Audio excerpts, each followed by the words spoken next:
Bom dia a todos, bom dia a todas, bom dia para você que nos assiste pela Pop TV em Sobradinho e Porto Alegre, ou nos escuta pela Cultural FM em Santa Catarina e do Rio Grande do Sul. Quase caí da cadeira porque hoje é sexta-feira e a gente já está assim de saúde. Então, um bom dia para vocês, sejam Aí perdi tudo. Quase caí da cadeira e aí perdi tudo. Sejam todos muito bem-vindos e bem-vindas a mais um ICL Mercado Investimentos. Hoje sexta, graças a Deus, né? Porque a semana parece que durou um mês, mas a gente vai falar de assuntos importantes hoje. Vamos falar de poupança, porque tiveram algumas declarações em relação à poupança, inclusive algumas declarações pertinentes em relação à poupança por parte do Banco Central e na figura ali do Gabriel Galípolo, mas outras que trazem um pouco de discussão. E a gente vai falar sobre isso, esse papel da poupança como fomento, né, como funding ali da construção, do setor imobiliário, de certa forma, dos financiamentos habitacionais, na verdade, lá no fim da linha. Então a gente vai falar sobre isso hoje, como é que funciona esse fomento e por que é que muitas vezes isso acaba sendo um Robin Hood às avessas, como falou o próprio Galípolo, e também discordando ali de uma certa parte da fala dele. Então a gente vai trazer todos esses aspectos para vocês e vamos falar de serviços e comércio. Embora o comércio esteja dentro dos serviços, afinal é uma atividade de serviço, eles são medidos separadamente e hoje a gente vai trazer os dois para vocês, porque os dois estão mostrando alguns sinais de fraqueza. Por mais que os serviços tenham subido nesse mês agora de setembro, a gente está olhando ainda para setembro, né? Estamos um pouquinho atrasados aí nas pesquisas mensais, porque elas sempre saem com esse delay, mas por mais que a gente tenha essa fraqueza ou tenha essa alta, a gente vê alguns sinais de fraqueza e pontos ali que trazem esse alerta para a nossa pesquisa. Então a gente vai comentar tudo isso com vocês. Mas antes, vamos passar pela nossa agenda de sexta, porque ela está aí recheadinha, então vamos falar. Só o começo da semana que foi mais parado, porque quinta e sexta a agenda já tem um pouco mais de indicadores. E até vou retomar no fechamento alguns pontos da agenda passada, porque alguns dias a nossa agenda ela teve muito ali focada em falas de dirigentes, diretores, participações em eventos ali de dirigentes de Banco Central. E isso acabou tendo uma repercussão ontem, né? Vocês falam aqui no chat às vezes, Débora, mas você falou que um monte de gente falou, mas nada aconteceu feijoada. Às vezes nada acontece feijoada mesmo, a pessoa fala e ela não traz nada de novo sob o sol, ela não traz nenhuma novidade na fala dela, não indica nada, não sinaliza nada, mas essa semana foi um pouquinho diferente. E a gente vai contar para vocês tudo isso quase num clima de fofoca na sexta. Vamos lá, porque então nas 4 horas da manhã saiu o PPI de outubro, o índice de preços ao produtor. Às 7 horas na zona do euro saiu o PIB do terceiro trimestre. E às 7h30 na Alemanha, quem falou foi a Claudia Buck. E ela participou ali junto ao Frank Elderson de um fórum de supervisão bancária do Banco Central Europeu. Às 8 horas da manhã saiu o IGPDI de novembro, então aquela prévia da inflação medida pela FGV. A gente traz na segunda-feira para vocês esses dados. A gente já falou bastante de inflação essa semana, então vamos deixar essa prévia da FGV para segundona. 10h30 da manhã aqui no Brasil, quem fala também é o Frank Elderson, que ele participa, claro, virtualmente, porque ele não tem como estar às 7h30 da manhã na Alemanha e às 10h30 aqui, mas ele participou do Dia de Finanças na COP30, mas numa participação virtual aqui. Vamos seguir, porque tem mais um pouquinho de agenda aí para a gente passar para vocês. Para a gente comentar aí com a nossa audiência, porque 10h30 também teve PPI e núcleo, índice de preços ao produtor nos Estados Unidos. E o núcleo desses preços, aquele núcleo que exclui os preços mais voláteis, às 10h30 da manhã nos Estados Unidos também tem Departamento do Comércio divulgando as vendas no varejo de outubro. E aqui, gente, dado dos Estados Unidos, vocês já sabem, tá com asterisco, porque está rolando shutdown, por mais que ele já esteja assim caminhando para o final, essa coisa esse imbróglio, né, já está um pouco mais resolvido, ainda os dados estão saindo com atraso e isso mexeu muito com o humor dos mercados ontem e eu já vou explicar para vocês por quê. Meio-dia, daqui a pouquinho, quem fala é o Philip Lane, ele participa de um evento de macroeconomia do Banco Central da Suíça, na Suíça, e às 15 horas saem poços e plataformas de petróleo em operação. Então, um dia aí mais marcado por dados nos Estados Unidos que podem ser divulgados com certo atraso. Às 14 não, né? Às 4h30 aqui, quem fala é Lori Logan, presidente do Fed de Dallas. Ela participa de uma conferência em conjunto com a Distrital de Kansas City. E às 5h, quem fala é Rafael Bostic, que também é presidente do Fed e participa da conferência da APAM, uma conferência lá nos Estados Unidos. Então, vamos entender, né, o que aconteceu ontem no mercado, que eu falei que teve essa repercussão de tudo que foi falado essa semana, principalmente pelos dirigentes do Banco Central dos Estados Unidos. Então, às vezes a gente, como eu falei, às vezes a gente fica aqui boa parte falando da agenda, aparece um monte de gente falando e isso não mexe com nada, não acontece nada, não traz nenhum temor ali, não traz nenhuma cautela, não traz nenhum receio. Ou, né, pode empolgar também, mas dessa vez a gente teve uma movimentação vinda dessas falas, porque não existe consenso entre os dirigentes do Banco Central dos Estados Unidos. Alguns estão falando que sim, os cortes devem continuar acontecendo por lá e sinalizando nessa direção que o mercado de trabalho está arrefecendo, que alguns dados estão apontando para essa queda no mercado de trabalho, mas ao mesmo tempo tem outros dirigentes que falam que não, que está na hora de pausar os cortes. E justamente essa indefinição que foi sinalizada ao longo de toda essa semana acaba deixando o mercado num compasso de espera, porque vai cortar ou não vai cortar? Está enfraquecendo ou não está enfraquecendo? E mais do que isso, essa semana a gente tem esse encaminhamento para o final do shutdown, que é a paralisação do governo nos Estados Unidos. Então, em tese, tudo que não foi divulgado, os dados que foram ficando ali para depois, que ficaram com atraso, principalmente os de mercado de trabalho, que são ali mais usados pelo Banco Central dos Estados Unidos para decisão de política monetária, para decidir se corta ou não os juros, também ficaram em stand-by, estavam ali num compasso de espera, não foram divulgados completamente, ou quando não divulgados foram ali adiados. Então tem toda uma incerteza em relação aos números que foram divulgados, porque ou eles foram divulgados parcialmente ou não foram, né, estão postergados. E aí estava todo mundo esperando que com a resolução do shutdown, com a resolução da paralisação, os dados seriam divulgados agora, né? Então eles começariam a ser divulgados paulatinamente aí, um após o outro, mesmo que fossem aos pouquinhos, eles iriam sendo divulgados. Só que aí a gente teve a porta-voz da Casa Branca, a Leavitt, falando ontem que talvez esses dados não sejam divulgados. Então, os dados que ficaram represados ali no período do shutdown podem não ser conhecidos. E isso causou um mal-estar enorme lá nos Estados Unidos, porque ninguém quer tomar decisão no escuro. Então, parece que está todo mundo no escuro tateando ali como se posicionar. Isso também dá uma impressão que o Banco Central não está com o melhor conjunto de dados para decidir o corte ou não de juros, se persiste o corte, se não persiste, se adia o corte, se não adia. Então isso gerou um clima de incerteza e de cautela enorme nos Estados Unidos. E não só isso. Além disso, a gente tem toda aquela questão que continua pairando em relação à sobrevalorização das empresas de tecnologia e principalmente das de inteligência artificial. Então ontem foi um dia bem ruim, bem caótico em Nova York, vocês vão ver agora, porque os dados não me deixam mentir. A Nasdaq caiu quase 2,30%, foi uma queda bastante brusca por lá, e o S&P também foi na mesma direção, mas não na mesma intensidade. Caiu 1,66%, caiu bastante também. Então a gente vê que vai tendo um clima, vai se criando um clima terrível ali, né? Clima tenso entre os brothers também do Banco Central dos Estados Unidos, e isso vai deixando o cenário muito incerto para a tomada de decisão. Está todo mundo realmente ali no escuro, tateando para onde vai ou encostando realmente o carro no acostamento para ver, vamos esperar para continuar nessa estrada, porque agora ninguém sabe.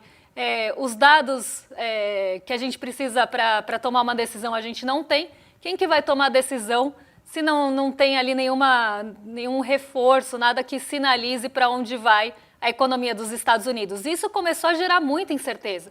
Para onde vai realmente a economia dos Estados Unidos e como estão os setores, como está o mercado de trabalho, como é que está né, as produções ali, vendas de varejo, produção. Então está todo mundo realmente numa situação ruim.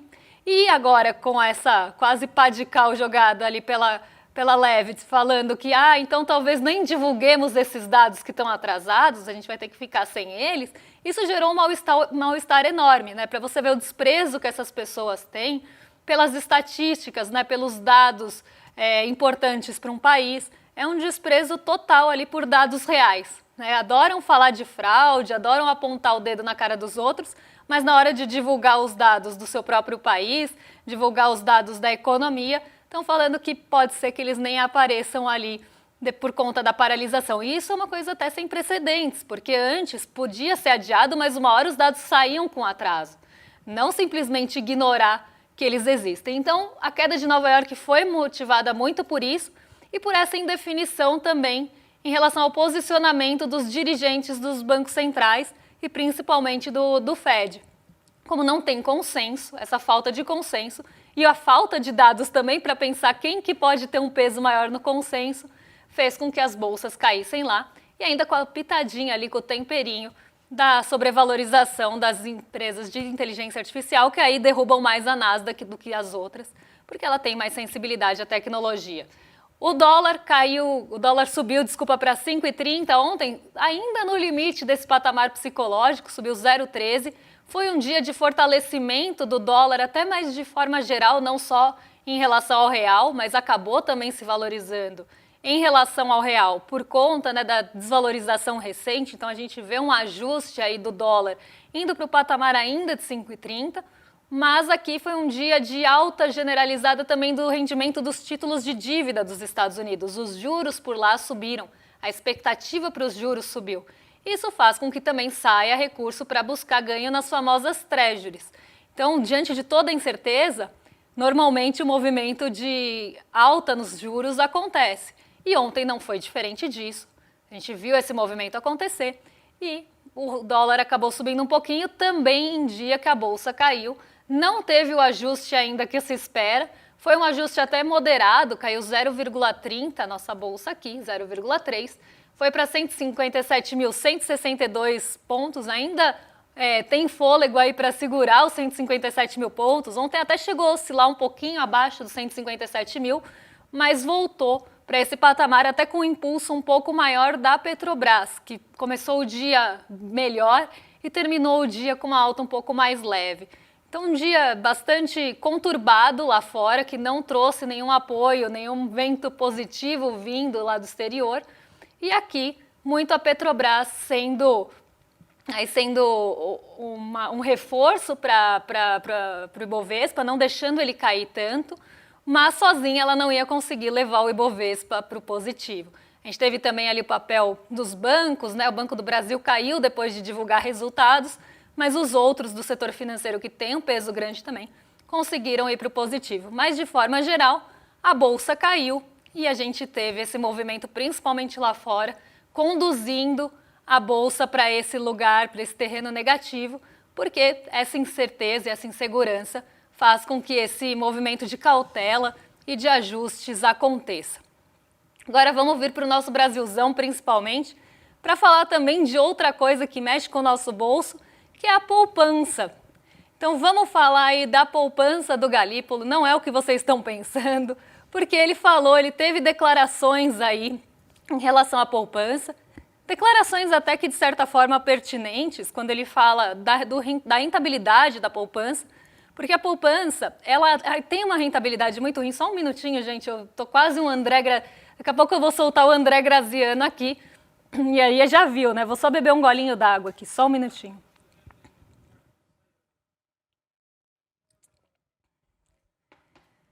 Agora sim, já estou um pouco hidratada. O Galípolo falou que a poupança é o Robin Hood às avessas e apoiada na desinformação.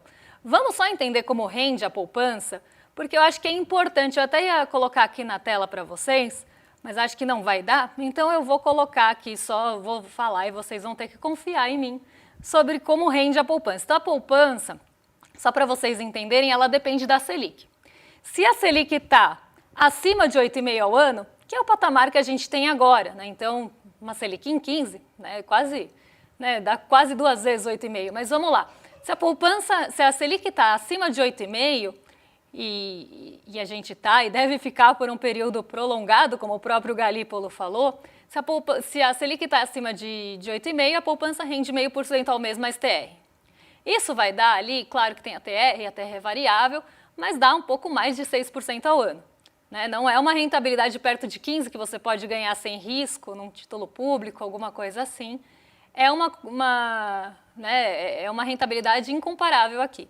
Se a Selic cai para baixo de 8,5, aí você poderia falar, pô, daí o 0,5% vale, né? Porque se a Selic tiver 6, a poupança dá 6, só que aí a regra muda.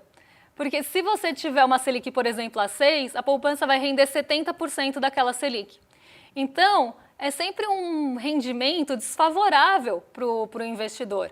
Claro que existe a regra antiga da poupança, né? Então, quem tem a poupança mais velha, essa frase ficou horrível, eu só percebi agora, mas quem tem a poupança antiga acaba entrando sempre na regra anterior, que não tem essa dependência da Selic, sempre vai render ali o 0,5%. Mas as poupanças mais novas, é muito difícil falar de poupança para quem não tem maturidade. Falar de fundo de poupança, às vezes sai umas coisas... né, e ainda tem pacotaço, né, pacotão, tarifa, enfim. Vamos voltar para a nossa poupança aqui. Quando você tem, né, uma Selic mais baixa, ela também rende pouco. Para quem lembra quando a Selic estava 2%, uma poupança rendendo 70% disso, era uma catástrofe. Então, a poupança ela tem esse rendimento desfavorável, porque em tese, né, ela seria uma forma de você financiar e fomentar o sistema habitacional aqui do Brasil. Então, eu quase cometi um ato falho aqui, mas ele vai ali para financiar esse sistema habitacional brasileiro e acaba sendo uma forma barata, vamos pensar assim, de você conseguir captar recurso, porque você capta recurso por meio da poupança e você, gente, tá indo de mal a pior esse negócio, mas vamos tentar tratar o assunto com maturidade. Você capta dinheiro por meio da poupança e empresta esse dinheiro ali para fomentar os créditos imobiliários e o sistema de habitação. Então, você capta mais barato e consegue ali com isso um crédito que não vá ter uma taxa tão alta.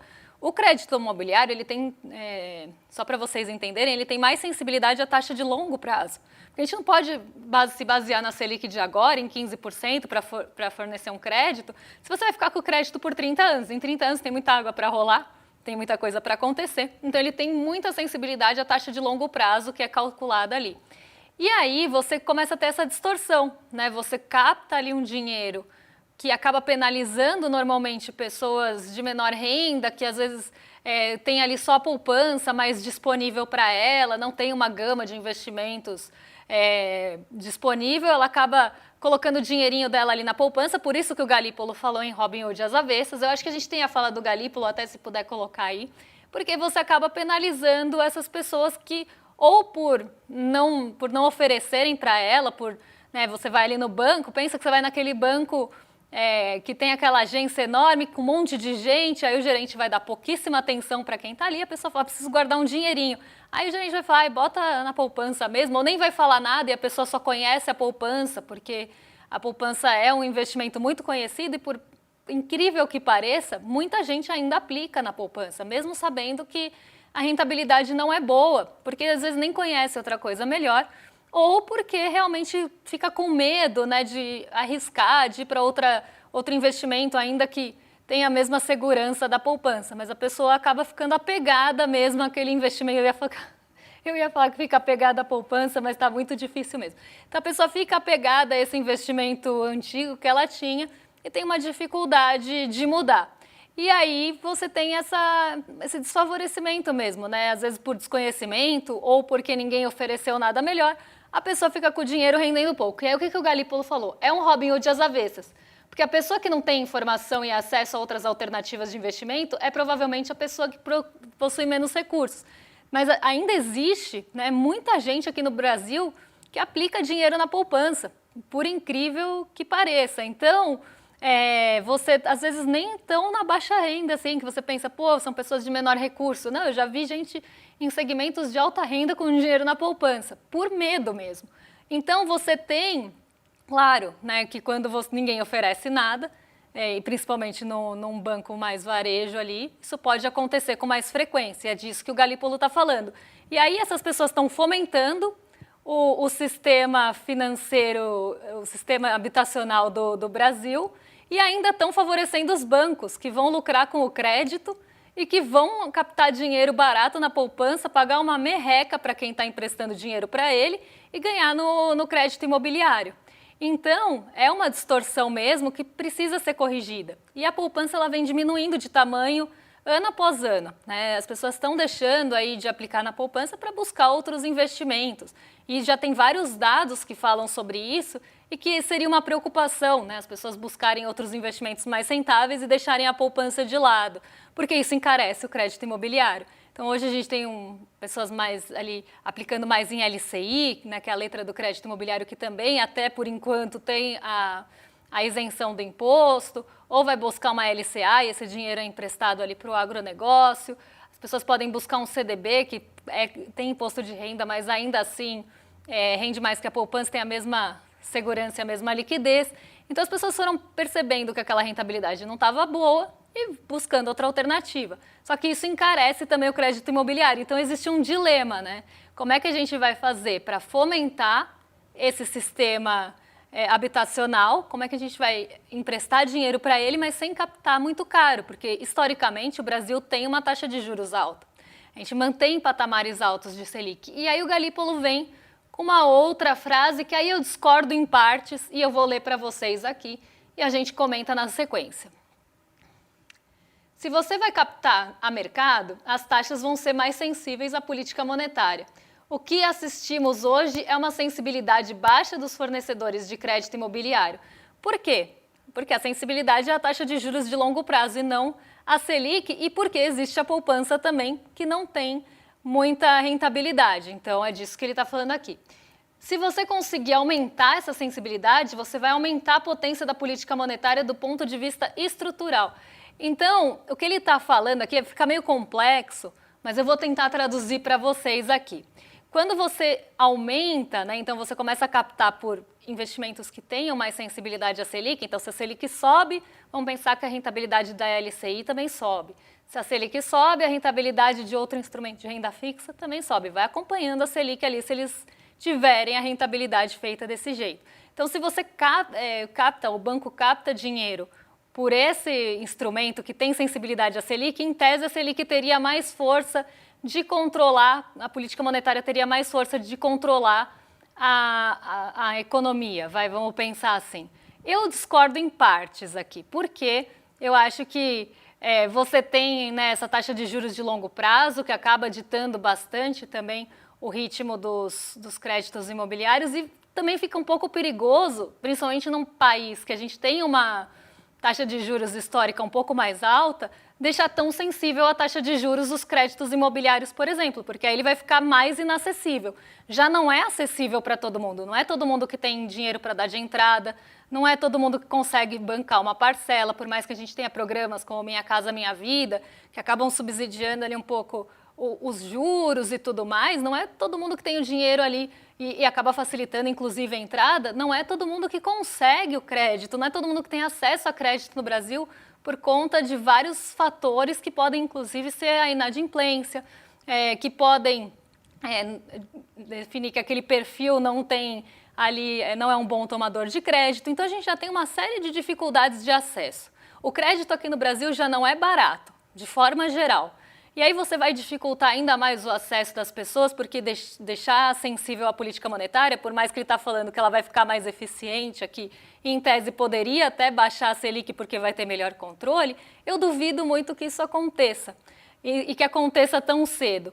Então, deixar o crédito imobiliário com essa sensibilidade, em tese, também encareceria lá no fim o crédito imobiliário e deixaria ele ainda mais acessível. Só que do jeito que está também, vira Robin Hood às avessas mesmo. Você capta ali, principalmente das pessoas de baixa renda, para emprestar isso depois, lá no final, o banco ganhar e ter uma taxa de juros mais barata para quem for financiar, que normalmente não é a pessoa que botou o dinheiro na poupança. Então, você tem essa distorção hoje, mas deixar sensível a juros eu também acho um pouco complicado num Brasil que tem Selic alta por bastante tempo, né? Se a gente pegar a média histórica da Selic, ela é mais alta do que baixa. Então, deixar os juros do financiamento imobiliário, que né, a gente está falando de financiamento de casa, é um imóvel para a pessoa morar, deixar isso caro também é um pouco complicado. Por isso que eu falei que eu discordava em partes aí do Gabriel Galípolo nisso. Normalmente eu discordo totalmente. Dessa vez, eu discordei em partes. Vou ler alguns comentários aqui de vocês que mandaram no grupo. Então, assim, eu vou pegar de surpresa, vai ser react em tempo real aqui, porque eu não sei. Minha poupança tá murcha, disse o Nelo. O Alexson falou que poupança velha é que faz comida boa. E o Fábio Brito falou que fundo de poupança foi um belo combo. Então, a nossa quinta série da audiência parece que está ativa aqui, né? O Mundim falou, amor de poupança quando bate balança. Vocês foram muito criativos aqui, tão melhor que eu aqui, que não tive maturidade. O Dante falou poupança diminuindo. Foi o Ozempic? Não foi o Ozempic, poderia ter sido também, né? Mas aí a pessoa fica com um popô murcho e um cabeção, será? Não sei. Não sei quais são os efeitos do Ozempic, mas dizem que deixa a cabeça maior. Não, acho que não deixa a cabeça maior, né? A pessoa emagrece e fica com a estrutura talvez menor, assim, mas... Enfim, não sei qual que é da cabeça, eu só sei que eu já ouvi falar disso. Liz Longo disse, não sou de me exibir, mas tem um poupanção. Em queda constante, mas sempre robusta, a poupança da Liz Longo aqui. Não é da Liz Longo, é da Rita Lima, que estava respondendo a Liz Longo, a Rita exibindo a poupança no chat.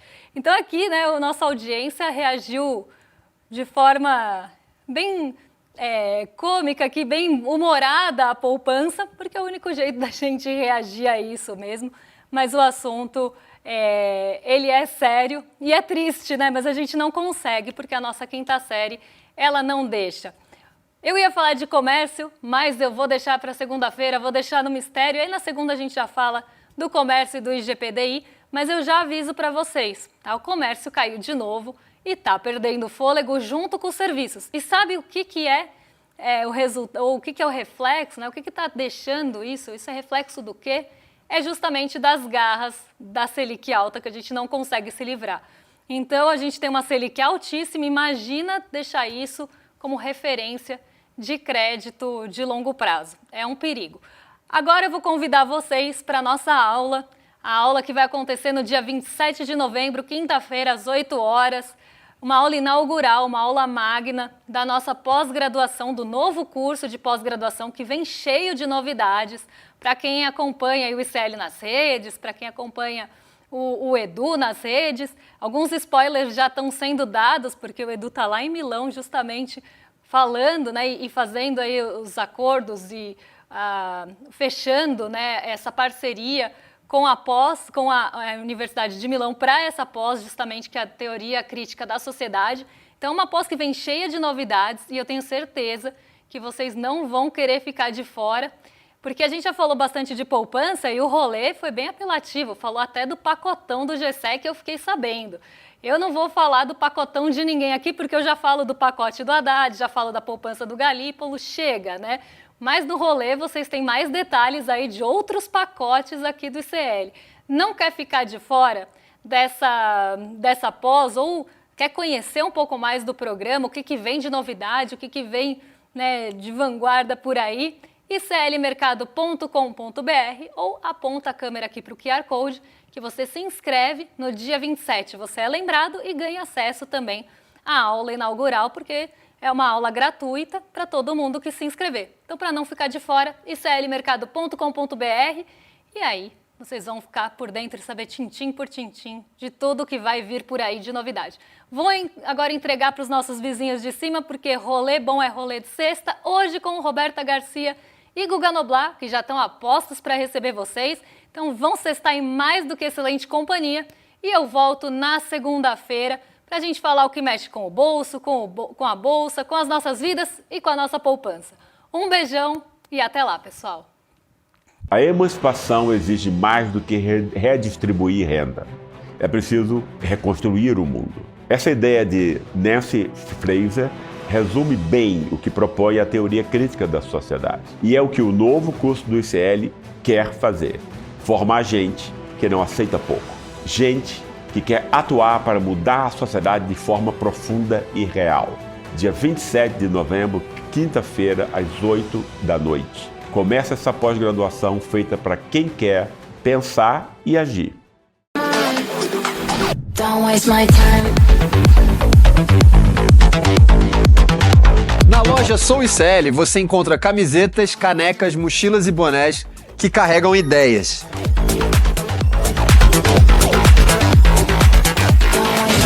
Produtos com propósito para quem acredita em justiça, consciência e transformação. Vista, use, leve a luta com você. Acesse souicl.com.br e escolha o que representa você. ICL, souicl.com.br, tá tudo lá.